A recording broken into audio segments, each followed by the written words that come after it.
Bismillahirrahmanirrahim. Assalamualaikum warahmatullahi wabarakatuh.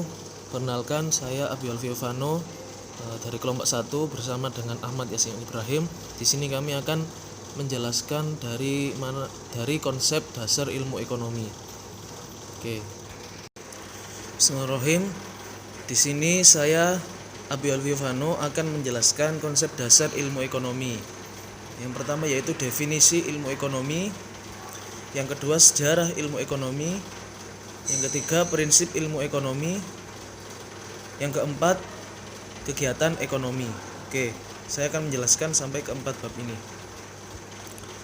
Yang pertama yaitu definisi ilmu ekonomi. Ekonomi berasal dari bahasa Yunani yaitu oikos dan nomos, yang berarti tata laksana atau manajemen rumah tangga. Oke, jadi ini pergabungan antara dua kata dari bahasa Yunani yaitu oikos dan nomos. Salah satu cabang ilmu pengetahuan sosial yang khusus mempelajari tingkah laku manusia atau segolongan masyarakat dalam usahanya untuk memenuhi kebutuhan yang relatif tidak terbatas dengan alat memuas kebutuhan yang terbatas keberadaannya. Jadi alat memuas kebutuhan suatu masyarakat itu terbatas, akan tetapi kebutuhan yang relatif tidak terbatas. Oke. Di sini ada pendapat dari Paul Anthony Samuelson, yaitu Profesor MIT, peraih Nobel Ekonomi. Studi mengenai cara-cara manusia dan masyarakat menentukan pilihannya dengan atau tanpa menggunakan uang untuk menggunakan sumber-sumber produktif yang langka dan dapat mempunyai penggunaan alternatif untuk memproduksi barang serta membagikannya untuk dikonsumsi baik sekarang maupun waktu yang akan datang kepada berbagai golongan dan kelompok dalam masyarakat. Oke. Sejarah ilmu ekonomi. Di sini saya akan menjelaskannya secara singkat, yaitu pada saat era Adam Smith sudah banyak sekali pemikiran tentang ekonomi, bahkan dalam lingkup ekonomi makro yang membahas tentang perekonomian suatu negara. Oke. Tapi sayang pemikiran tersebut tidak dikemukakan secara sistematis. Pembahasan terbatas pada topik tertentu dan belum adanya analisis secara menyeluruh mengenai aspek kegiatan perekonomian dalam suatu masyarakat. Keterbatasan tersebut membuat analisis ilmu ekonomi masih dianggap sebagai cabang ilmu yang belum mampu berdiri sendiri. 2 abad setelah era Adam Smith, terjadilah perkembangan yang sangat pesat terhadap bidang perekonomian, di mana revolusi industri yang baru saja bermula pada bidang perekonomian, saat itu telah berkembang menjadi industri canggih dengan teknologi yang jauh lebih berkembang. Pertumbuhan dan modernisasi kegiatan ekonomi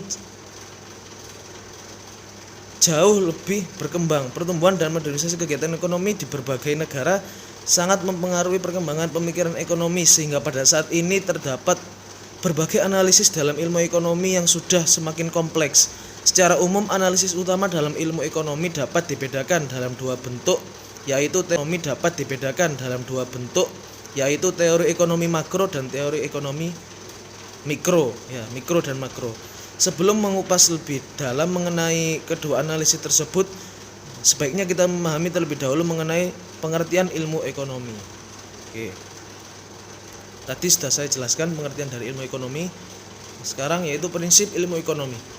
Karena kebutuhan manusia adalah bersifat tidak terbatas dan sumber daya untuk memenuhinya adalah terbatas, maka dasar pemilihan atau alokasi sumber daya adalah untuk mencapai sebanyak-banyaknya kebutuhan yang terpenuhi, tetapi dengan menggunakan sumber daya sesedikit mungkin. Jadi menggunakan sumber daya yang sedikit akan tetapi bisa menghasilkan sumber daya yang tidak terbatas.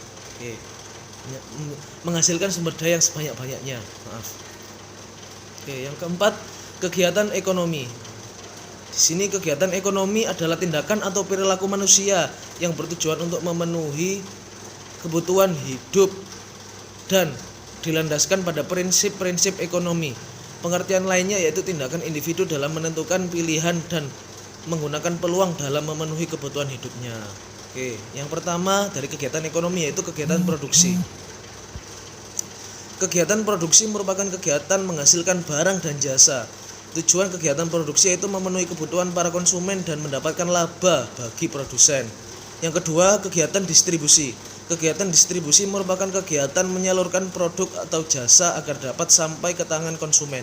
Pihak yang berperan dalam kegiatan ini yaitu agen atau pedagang besar. Oke. Yang ketiga yaitu kegiatan konsumsi. Kegiatan konsumsi pasti tidak akan luput di dalam kegiatan ekonomi. Kegiatan konsumsi merupakan kegiatan yang dilakukan konsumen untuk memenuhi kebutuhan hidup. Kegiatan ini mencakup penggunaan barang dan jasa. Jadi adanya penggunaan barang dan jasa itu adalah kegiatan konsumsi. Adapun konsumen yaitu yang menggunakan barang dan jasa. Oke. Terima kasih. Inilah penjelasan dari saya. Sistem perekonomian. Sistem ekonomi merupakan cara yang dipakai oleh suatu negara untuk menyelesaikan atau menghadapi masalah dalam bidang ekonomi. Macam-macam sistem perekonomian diantaranya yang pertama adalah sistem ekonomi tradisional. Suatu sistem dalam organisasi kehidupan ekonomi berdasarkan kebiasaan, tradisi masyarakat secara turun-temurun yang mengandalkan faktor produksi apa adanya.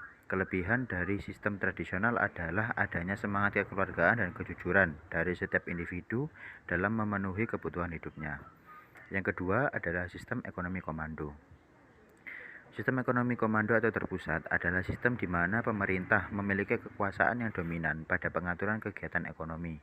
Penguasaan dilakukan melalui pembatasan-pembatasan terhadap kegiatan ekonomi yang dikerjakan oleh anggota masyarakat.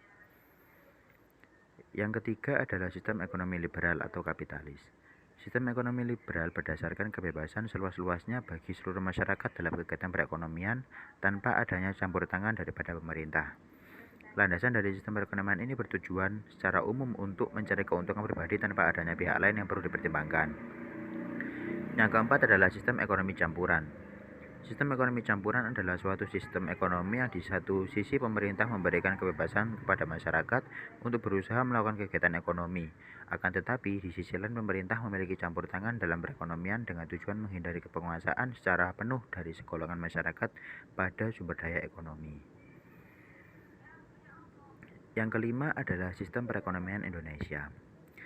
Sistem perekonomian yang diterapkan oleh Indonesia adalah sistem perekonomian Pancasila. Sistem Pancasila dipilih untuk diterapkan di negara kita dikarenakan di dalamnya terdapat makna demokrasi. Barang-barang yang dianggap sangat penting bagi eksistensi negara dan dibutuhkan banyak orang tidak boleh diserahkan pada pihak swasta. Negara dapat membuat kebijakan, mengurus, mengatur, mengelola, dan mengawasi produksi strategis tersebut. Jika kekayaan tersebut dibiarkan begitu saja jatuh pada pihak yang salah, maka kemakmuran masyarakat dalam memanfaatkan kekayaan tersebut sulit terwujud. Ekonomi Indonesia kini banyak ditopang oleh industri dan perdagangan dengan fokus mayoritas di sektor ekspor. Mungkin ini sebabnya pula sekarang Indonesia didorong untuk memasuki industri 4.0 dan banyak wirausaha yang bermunculan. Selanjutnya adalah ilmu ekonomi mikro dan makro. Apa perbedaan ekonomi mikro dan makro? Ekonomi mikro adalah cabang dari ilmu ekonomi yang mengkaji pilihan dan interaksi individu yang memproduksi dan mengkonsumsi satu produk dalam suatu perusahaan atau industri. Sedangkan ekonomi makro adalah cabang ilmu ekonomi yang mempelajari perilaku ekonomi secara keseluruhan sekaligus pada saat perilaku pembuat pilihan secara otomatis telah menciptakan biaya dan manfaat, di mana biaya adalah suatu yang telah dilepas dan manfaat adalah suatu yang telah diterima. Selanjutnya adalah teori klasik dan modern ilmu ekonomi. Teori pertumbuhan ekonomi oleh Adam Smith. Teori ini memaparkan tentang bagaimana mengelola perekonomian suatu negara dengan cara melaksanakan persaingan bebas tanpa campur tangan pemerintah, disertai dengan adanya pembagian kerja dan pengalokasian sumber daya yang dilakukan secara efisien. Adam Smith adalah ahli ekonomi yang menulis buku The World of Nation, Kemakmuran Suatu Negara yang sangat terkenal, merupakan tokoh yang menyatakan arti penting sistem ekonomi liberal bebas, yakni suatu sistem ekonomi yang bebas dari campur tangan pemerintah. Pernyataan ini diperkuat dengan semboyan Istifai Laissez Passer. Teori Rostow. Rostow mengartikan pembangunan ekonomi sebagai suatu proses yang menyebabkan perubahan dalam masyarakat, yaitu perubahan politik, struktur sosial, nilai sosial, dan struktur kegiatan ekonominya. Selain itu, pembangunan ekonomi atau transformasi suatu masyarakat tradisional menjadi suatu masyarakat modern merupakan proses yang berdimensi banyak. Pembangunan ekonomi tidak hanya menyangkut perubahan dalam struktur, melainkan juga menyangkut proses yang menyebabkan terjadinya pertumbuhan tersebut. Teori David Ricardo. Pandangan Ricardo mengenai proses pertumbuhan ekonomi berfokus pada laju pertumbuhan penduduk dan pertumbuhan output. Selain itu, Ricardo juga mengungkapkan adanya keterbatasan faktor produksi tanah yang bersifat tetap sehingga akan menghambat proses pertumbuhan ekonomi. The Law of Diminishing Return. Manfaat mempelajari studi ilmu ekonomi. Adapun manfaatnya diantaranya sebagai berikut. Yang pertama, memberikan masukan dalam pengambilan keputusan terhadap tindakan-tindakan ekonomi. Yang kedua adalah membantu manusia dalam memahami pola perilaku ekonomi suatu masyarakat. Yang ketiga adalah membantu memberikan pengertian tentang potensi dan keterbatasan suatu kebijakan ekonomi. Yang keempat adalah meningkatkan kepekaan manusia terhadap masalah ekonomi dan global. Sekian dan terima kasih atas perhatiannya. Terima kasih.